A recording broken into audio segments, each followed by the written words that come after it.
माफ कर देना शादीशुदा औरतें, लेकिन ये जो मैं बातें बोलने जा रहा हूँ ना, शायद आपको पसंद ना आए, लेकिन ये बात सच है। रात को 9 बजे पति ऑफिस से घर आया। पत्नी ने आते ही उससे लड़ना शुरू कर दिया, क्योंकि वो उसे पसंद नहीं करती थी।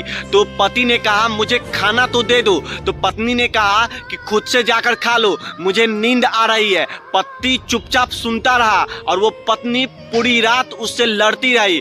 फिर सुबह में जब वो पति ऑफिस जाने के लिए तैयार हुआ और वो पत्नी से बोला कि मुझे नाश्ता तो दे दो, तो पत्नी गुस्सा हो गई और बोली कि मैं तुझसे तंग आ गई हूँ, भगवान करे तुम मर जाए। तो पति चुपचाप सुनता रहा और वो ऑफिस चला गया।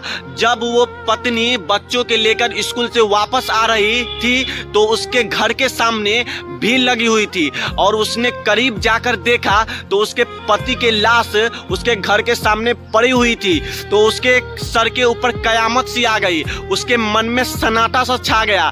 लोग आपस में बात कर रहे थे कि उसका एक्सीडेंट कार से हुई है। तो उसकी पत्नी चीखने लगी, चिल्लाने लगी और कही कि मनोज उठ जाओ, मैं तुमसे कभी नहीं लड़ूंगी, मुझे कुछ नहीं चाहिए, मैं तुम्हें कभी कुछ नहीं कहूंगी। मनोज उठ जाओ, तुम्हें भूख लगी हुई थी ना, चलो मैं तुम्हें खाना देती हूँ। मनोज कैसे उठता साहब, उसकी तो उसके बद्दुआ ने मार दिया था।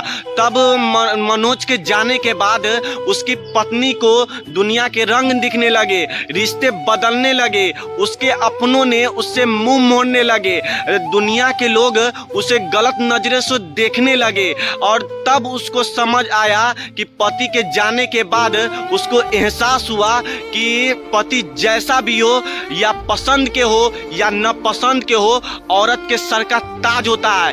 क्यों मेरी प्यारी बहनों, आप कमेंट में बता के जाना क्या ये बातें सही है या नहीं।